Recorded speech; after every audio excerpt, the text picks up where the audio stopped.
Om Swastiastu. Selamat pagi anak-anakku semuanya, kelas 12, apa kabar?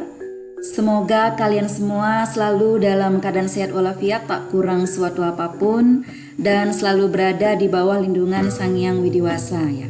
Salam sehat Ibu ucapkan kepada kalian semuanya ya. Anak-anakku ya, tidak lupa Ibu selalu mengingatkan kepada kalian semuanya ya untuk selalu menjaga kesehatan ya. Karena walau bagaimanapun kita masih berada pada situasi corona ya. Kita masih berada pada situasi COVID-19. Maka dari itu, Ibu selalu mengingatkan kepada kalian semuanya selalu menjaga kesehatan ya, menjaga diri dengan baik ya. Lakukan protokol kesehatan ya. Misalnya selalu rajin mencuci tangan dengan air yang mengalir, kemudian menggunakan sabun ya. Kalau kalian pergi kemana gitu selalu membawa hand sanitizer untuk perlindungan diri. Ya, kemudian tidak lupa juga selalu memakai masker ya. Dan yang tidak kalah pentingnya lagi, kalian selalu menjaga social distancing ataupun physical distancing ya, sehingga nanti kalian semuanya bisa terlindungi dari yang namanya virus ya. Karena walau bagaimanapun virus itu sangat gampang sekali menyebarnya ya. Maka dari itu kita harus selalu menjaga diri supaya kita bisa terhindar dari yang namanya virus. Dan tak lupa juga Ibu sampaikan ya, jangan lupa ya, kita selalu makan makanan yang bergizi dan istirahat yang cukup. Baik anak-anakku semuanya, hari ini materi pembelajaran kita adalah tentang Weda sebagai sumber hukum Hindu ya. Weda sebagai sumber hukum Hindu. Di sini kita anak-anak semuanya diwajibkan untuk memahami ya klasifikasi Weda sebagai sumber hukum Hindu. Ya, bagaimana sih kenapa kok Weda sebagai sumber hukum Hindu? Ya, anak-anak ya, materi kita pada pertemuan kita kali ini yaitu tentang perkembangan hukum Hindu, kemudian sumber-sumber hukum Hindu, sloka kitab suci yang menjelaskan sumber hukum Hindu, hubungan hukum Hindu dengan budaya, adat istiadat, dan kearifan daerah setempat ya.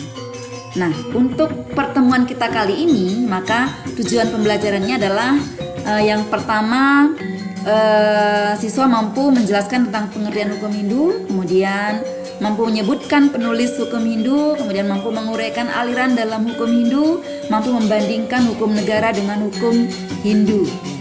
Ini yang menjadi tujuan pembelajaran kita untuk hari ini. Anak-anak ya, kita selalu melihat kitab suci agama kita yang disebut dengan Weda ya. Kalian mesti sudah tahu apakah itu kitab suci Weda ya. Nah, dalam kitab suci Weda itu dijabarkan berbagai macam instruksi-instruksi, informasi-informasi tentang bagaimana kita berperilaku ya. Nah, salah satu dari kitab suci Weda kita mengenal yang namanya kitab Manawa Dharma Sastra, anak-anak ya. Kitab Manawa Dharma Sastra ini merupakan kitab semerti dalam kitab suci Weda ya. Kita tidak akan membahas tentang kodifikasi Weda karena kita sudah langsung harus bisa memahami kitab suci Weda itu sendiri, karena dulu juga kalian sudah pernah mendengarkan diberikan oleh Bapak Ibu guru tentang kitab suci Weda itu sendiri. Kalau kita melihat Manawa Dharma Sastra ya, buku 2 ya. Ini sloka 6 anak-anak, di sini dijelaskan tentang Weda ya. Bagaimana bunyinya? Kalau Ibu di sini bisa bacakan ya. Wedo kilo dharma mulam semerti sile catat widam. Acarasca iwa sadunam atmanas yutir ewaca. Artinya seluruh Weda itu merupakan sumber utama daripada dharma atau agama Hindu. Nah, kemudian barulah semerti, di samping kebiasaan-kebiasaan yang baik dari orang-orang yang menghayati Weda, serta kemudian acara tradisi dari orang-orang suci, dan akhirnya atmanastuti, yaitu rasa puas diri sendiri. Nah, ini yang dijelaskan dalam kitab Manawa Dharma Sastra buku 2 sloka 6 anak-anak. Nah, di sini kita perlu sekali untuk patut bersyukur ke hadapan Tuhan ya, karena sampai saat ini masih dapat mewarisi kesusastraan Hindu. Bagaimanakah semuanya itu dapat diwujudkan? Nah, coba kalian renungkan semua itu. Dharma dipandang sebagai hukum Hindu. Bagaimana perkembangan hukum Hindu di tengah-tengah kehidupan bermasyarakat Hindu? Nanti ini perlu kita diskusikan bersama.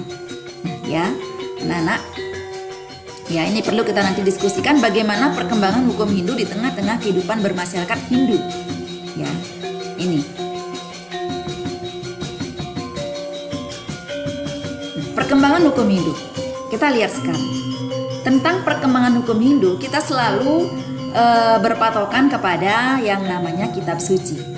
Ya, di sini dijelaskan Priyantemen Dharma Dumaranang Sarap Sarage Sang Sadu Sirikututane Tan Arte Tan Kamo Pidonyo Tan Yase Ye Sakti Sang Sajana Dharma Raksaka. Artinya apa? Usahakan benar dharma untuk memelihara dunia ini. Kesenangan orang-orang bijak itu kamu harus ikuti yang tidak mementingkan harta, kesenangan nafsu maupun nama, karena itulah yang merupakan keampuhannya orang-orang bijaksana di dalam memegang dharma. Ingat, dharma itu adalah merupakan pegangan utama umat Hindu anak-anak, ya, karena dharma itu merupakan alat, ya, merupakan alat bagi umat Hindu untuk bisa menuju ataupun menyeberangi samudera kehidupan ini untuk bisa mencapai tujuan bersama, yaitu kebahagiaan abadi. Ya, tentu saja apa kebahagiaan abadi yang nanti kita akan butuhkan, yang akan kita tuju, yaitu moksartam jagadita yaca iti dharma. Ya, kebahagiaan yang tertinggi, Satchit Ananda. Nah, kita lihat lagi Kekawin Ramayana Sarga 24 Sloka 81. Di sini dinyatakan bahwa Saka nikang rat kita yang wenang manut manu padeso priyatah rumak saya kesaya nikang papanahan prayojenana jana anuragadi tuin kapungguhan. Apa artinya? Peredaran zaman dunia ini sedapat-dapatnya harus kamu ikuti benar-benar. Pergunakanlah ajaran Manu untuk memelihara dunia. Melenyapkan penderitaan hendaknya diusahakan. Kecintaan rakyat pasti kamu peroleh. Nah, ini Kekawin Ramayana Sarga 24 Sloka 81 perlu kita juga renungkan bersama, ya, karena di sini juga merupakan sumber daripada hukum Hindu. Sehingga nanti kita tahu apa yang harus kita baiknya lakukan dan apa yang seharusnya tidak kita lakukan.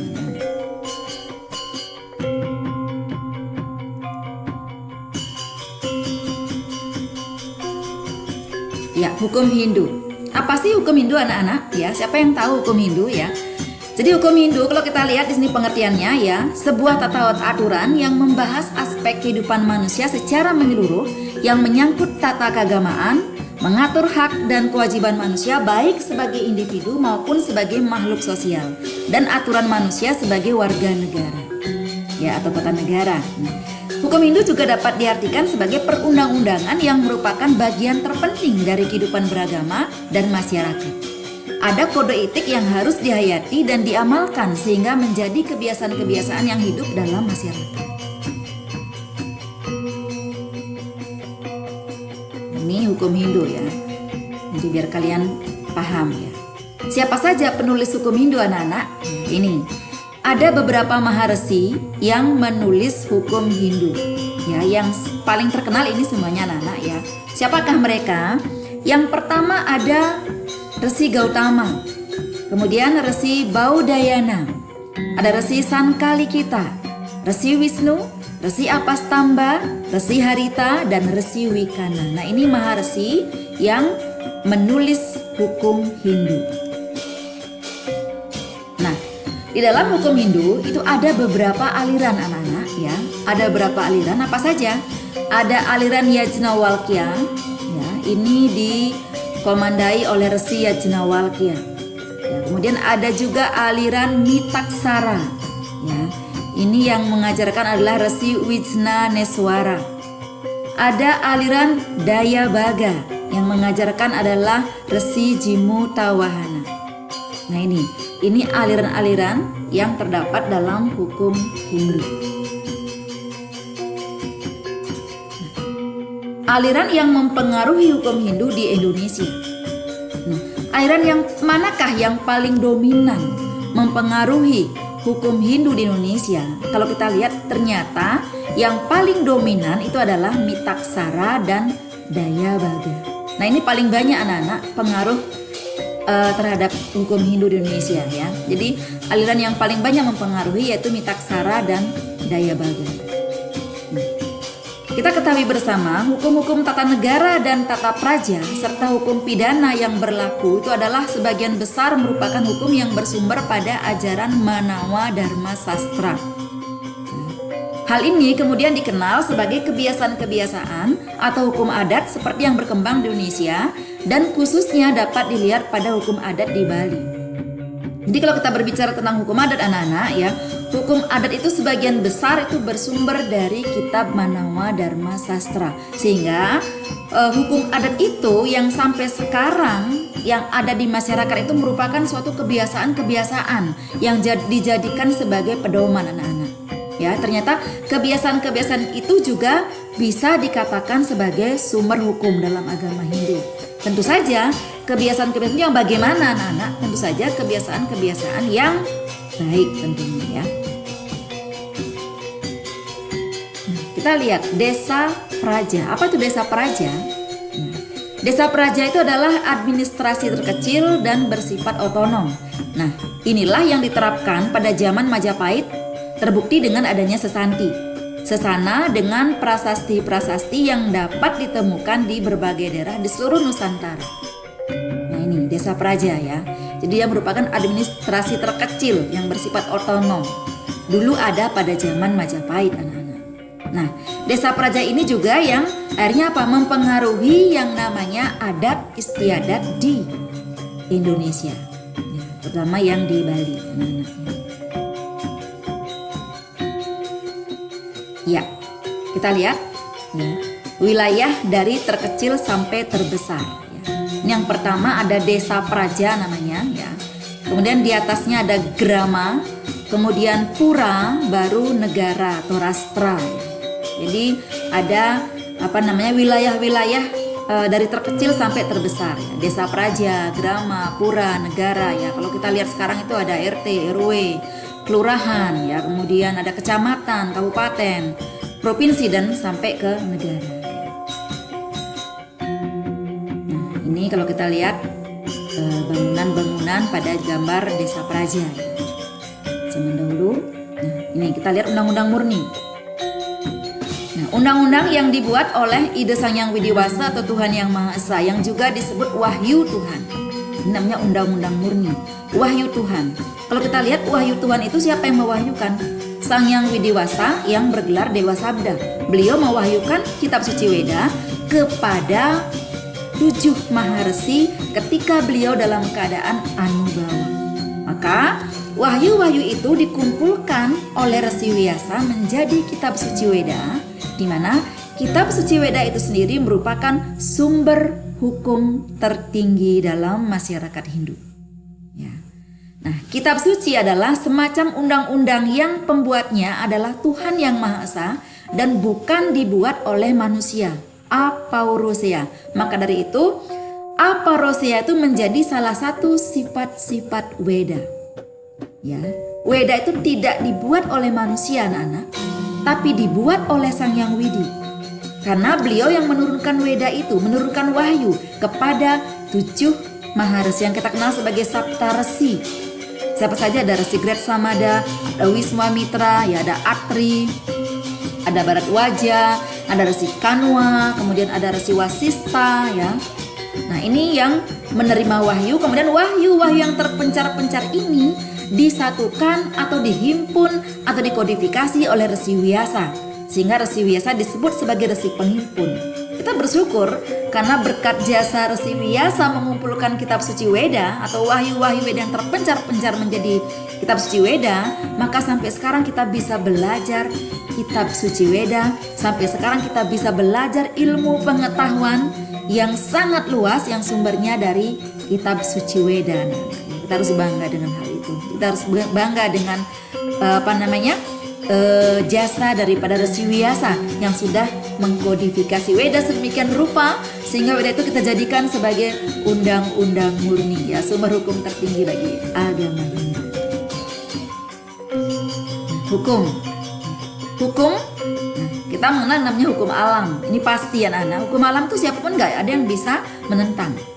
Hukum alam itu disebut dengan istilah reta dalam agama Hindu. Siapa yang menguasai? Beliau adalah retawan. Siapa retawan? Ya, Sang Hyang Widi itu sendiri. Apakah hukum itu? Nah, ini kita kembali lagi menyimak tentang hukum ya. Karena kita berbicara hukum anak-anak. Hukum ialah peraturan-peraturan atau ketentuan-ketentuan yang mengatur tingkah laku manusia, baik sebagai perseorangan maupun sebagai kelompok agar tercipta suasana yang serasi, tertib dan aman. Ini penting. Kenapa? Kalau tidak adanya hukum, maka terjadi kesemrautan anak-anak. Ya, semuanya akan menang sendiri. Ya. Jika kita tidak dipayungi oleh hukum, kita dapat bayangkan apa yang terjadi. Maka dari itu penting adanya hukum untuk menyelaraskan, untuk mengatur kehidupan sehingga menjadi apa? Menjadi teratur, menjadi harmonis. Kita bayangkan bagaimana kehidupan yang tidak teratur, bagaimana kehidupan yang tidak harmonis. Maka akan terjadi kekacauan di mana-mana anak-anak. Kita harus pahami bersama. Ya, hukum itu juga bisa dikatakan sebagai sesuatu yang kita jadikan pedoman, ya, mendasarkan diri kita supaya apa? Bagaimana tingkah laku manusia yang baik. Yang menjadi tujuan di dalam pengaturan kehidupan ini disebut dharmika. Nah, dharma adalah perbuatan-perbuatan yang mengandung hakikat kebenaran yang menyangga masyarakat. Nah, ini disebut sebagai dharma dharayate prajah. Untuk memperoleh kepastian tentang kebenaran ini, setiap tingkah laku harus mencerminkan kebenaran hukum atau dharma. Artinya, tidak bertentangan dengan undang-undang yang menguasainya. Jadi tingkah laku manusia yang baik itu menjadi tujuan di dalam pengaturan kehidupan ini. Nah, itu yang kita sebut sebagai dharmika. Kita harus mengupayakan yang namanya dharma dharayate praja. Perbuatan-perbuatan yang mengandung hakikat kebenaran. Nah, ini yang akan menyangga masyarakat. Sehingga masyarakat itu akan menjadi bagaimana? Akan menjadi lurus, akan menjadi tertib, ya, harmonis, selaras, serasi. Nah, itu yang akan terjadi. Hukum adalah peraturan-peraturan yang mengatur tingkah laku manusia dalam kehidupan sehari-hari yang ditetapkan oleh penguasa, pemerintah maupun berlakunya itu secara alamiah. Yang kalau perlu dipaksakan agar peraturan tersebut dipatuhi sebagaimana yang ditetapkan. Hukum sebagai peraturan hidup berfungsi membatasi kepentingan dari setiap pendukung hukum atau subjek hukum, menjamin kepentingan dan hak mereka masing-masing, serta menciptakan pertalian-pertalian guna mempererat hubungan antara mereka dan menentukan arah bagi terciptanya kerjasama. Tujuan yang hendak dicapai dari adanya hukum itu adalah apa? Suatu keadaan yang damai, adil, sejahtera dan bahagia. Dapat kita bayangkan anak-anak ya, kalau kita nggak punya hukum seperti apa? Ya, tentu tidak akan pernah tercapai tujuan yang kita kehendaki bersama. Ya, dengan adanya hukum maka kita akan menjadi damai, adil, sejahtera, bahagia. Ini yang penting ya. Bahagia itu penting sekali anak-anak ya. Kita dapat bayangkan bagaimana kalau kita hidup tidak bahagia ya. Terjadi kesemrautan sosial. Wah, luar biasa nanti menderitanya ya. Nah, apa fungsi hukum anak-anak? Ya, kita harus mengetahui juga fungsi hukum ini sebagai pengendalian sosial agar tercapai ketertiban. Ketertiban adalah merupakan syarat pokok dalam masyarakat. Agar ketertiban ini bisa tercapai, maka perlu adanya kepastian hukum di dalam masyarakat, sehingga mampu menciptakan masyarakat yang tenang, tentram, damai, adil, sejahtera, dan bahagia. Ini penting tentunya ya. Nah, pasti kita inginkan bersama.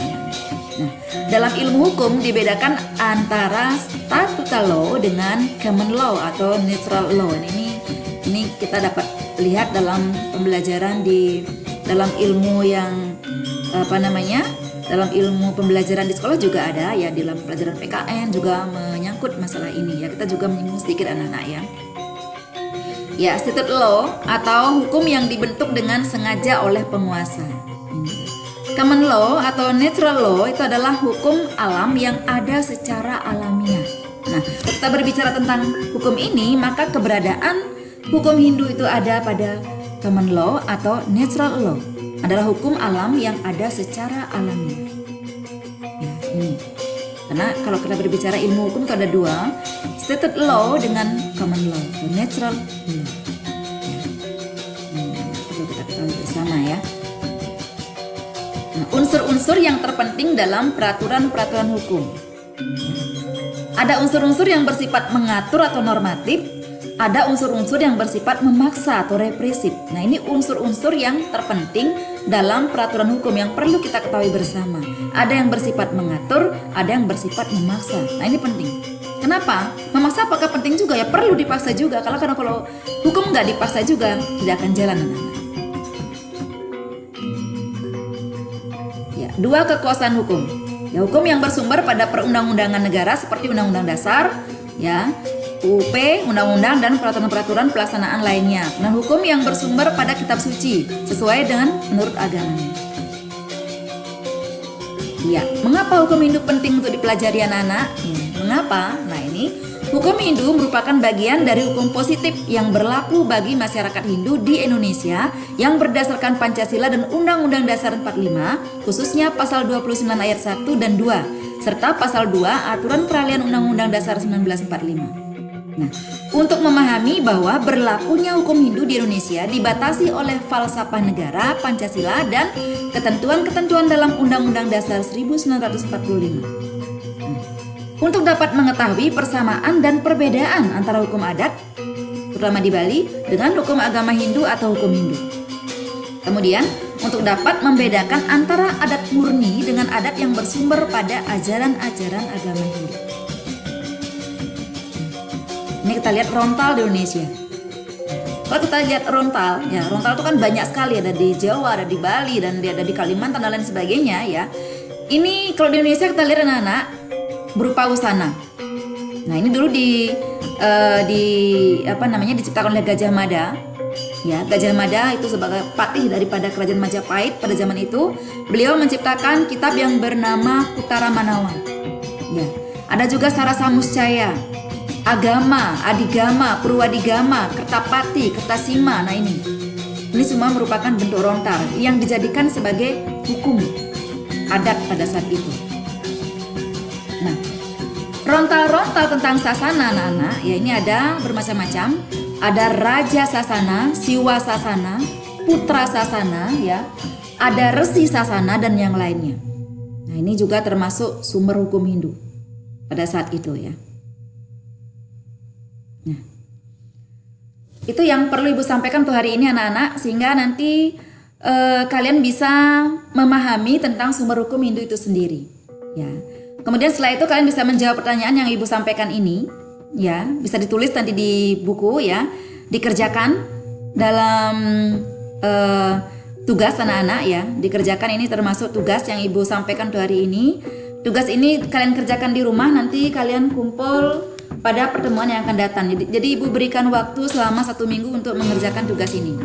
Ya, apa saja ya? Ada pertanyaan yang Ibu sampaikan. Apa yang Anda ketahui tentang sejarah hukum Hindu? Jelaskan. Nah, ini ya, jelaskan tentang sejarah hukum Hindu yang kamu ketahui. Kemudian, apakah sejarah yang berhubungan dengan hukum Hindu merupakan sumber hukum Hindu? Ini juga perlu dijelaskan. Ya, bagaimana tumbuh kembang keberadaan sejarah hukum Hindu yang ada di sekitar wilayah tempat tinggal kamu? Ya, amati dan diskusikan dengan orang tua Anda atau yang dituakan. Selanjutnya, buatlah laporannya sesuai petunjuk Bapak atau Ibu guru yang mengajar di kelasmu ya. Jadi sesuai dengan petunjuk Bu Made yang saat ini mengajar di kelas kamu. Ya. Jadi kamu bisa mendiskusikan hal ini kepada orang tua kamu di rumah ya. Selanjutnya dibuat laporan. Nah, kemudian manfaat apakah yang dapat dirasakan secara langsung dari usaha dan upaya seseorang yang dapat mengenal sejarah agamanya dengan baik? Ini tuliskan pengalaman kamu. Nah, ini mungkin yang bisa kamu nanti kerjakan di rumah ya, sebagai tugas dari Bu Made untuk pertemuan kita kali ini. Ya, mungkin itu yang bisa Ibu sampaikan untuk materi pembelajaran kita hari ini anak-anak ya. Kalau kalian ada pertanyaan nanti bisa kalian chat lewat WA Bu Made ya. Bisa kalian chatting dengan Bu Made melalui WA ya, tentang hal-hal yang belum jelas bagi kamu ya. Hal apa yang bisa belum jelas bagi kamu ya, itu.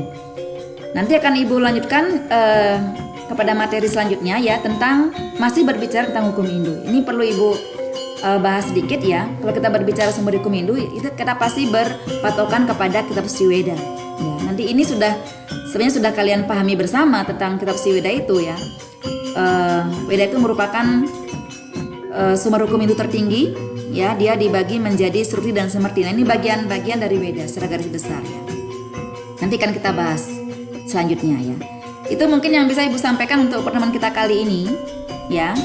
Jadi tidak lupa Ibu selalu mengingatkan kepada kalian semuanya ya. Meskipun kita sekarang ini masih dalam situasi COVID-19 ya, tidak bisa melakukan pembelajaran secara langsung, tapi dengan apa yang Ibu sampaikan melalui video pembelajaran, Ibu harapkan kalian juga bisa memahami dengan baik ya. Jadi kita harus tetap punya semangat anak-anak ya. Meskipun kita tidak bisa tatap muka, kita harus selalu belajar dan belajar ya. Materi, buku paket nanti Ibu akan kirim. Ibu punya buku paket yang berupa PDF, nanti Ibu akan kirim ke kalian ya, untuk bisa kalian pelajari juga ya. Dan tetap semangat, selalu menjaga kesehatan. Ibu tekankan di sini ya. Kita harus selalu introspeksi diri ya. Kita sebagai manusia anak-anak ya, selalu melakukan hal-hal yang bersifat baik. Mari kita lakukan kebaikan-kebaikan bersama. Ya. Kebaikan apa saja yang perlu kita lakukan ya?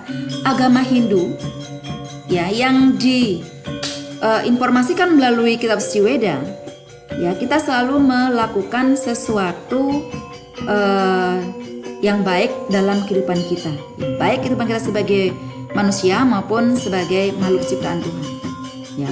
Ciptaan Tuhan yang merupakan apa? Yang merupakan manusia-manusia sejati yang harus melakukan dharma dalam dunia ini anak-anak. Jadi itu yang penting yang perlu Ibu sampaikan untuk hari ini anak-anak ya. Melalui video pembelajaran ini kalian mungkin bisa sedikit tidak ya mengetahui tentang sumber hukum itu sendiri, yang patut nanti kalian ketahui bersama bahwa hukum Hindu dengan hukum adat dengan hukum negara itu nanti ada kaitan ya, sehingga nanti kita bisa paham bersama ya, terutama kamu sebagai warga masyarakat ya, warga negara, apa yang semestinya harus kita lakukan dan apa yang semestinya tidak boleh kita lakukan.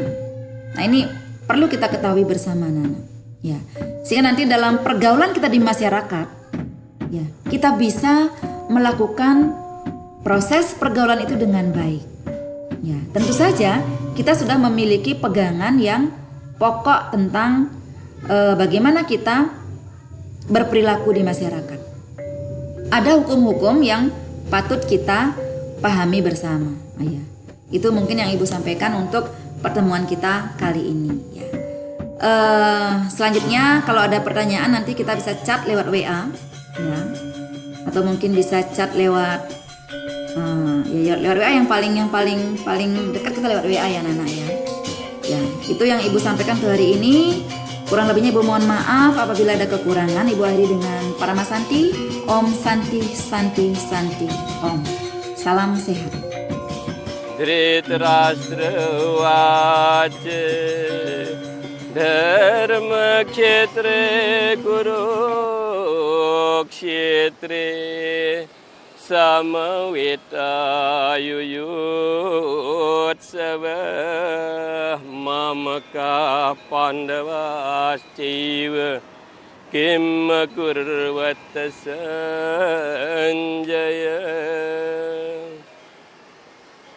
Terjemahannya, Maharaja Dhritarashtra berkata, "Wahai Sanjaya, putra-putraku dan putra-putra Pandu sedang berkumpul di medan suci Kurukshetra dengan tekad untuk bertempur. Katakanlah, ceritakanlah kepadaku apa yang mereka sedang lakukan." Pemirsa sekalian, Bhagavad Gita ini dimulai oleh pertanyaan seorang raja buta, Raja Dhritarashtra. Kita dapat bercermin di sini bahwa Kita orang-orang buta, orang-orang dalam kegelapan, bercana tentang kesejatian hidup, tentang sangkan paraning dumadi. Apakah tujuan hidup ini? Mengapa kita ada di sini? Mengapa kita dikelilingi oleh segala hayalan-hayalan kesenangan kemuliaan? Itu jawabannya kita bisa dapatkan. Kita dapat tuntunan dari Bhagavad Gita. Sarwe Sukhina Bhavantu. Semoga semua berbahagia.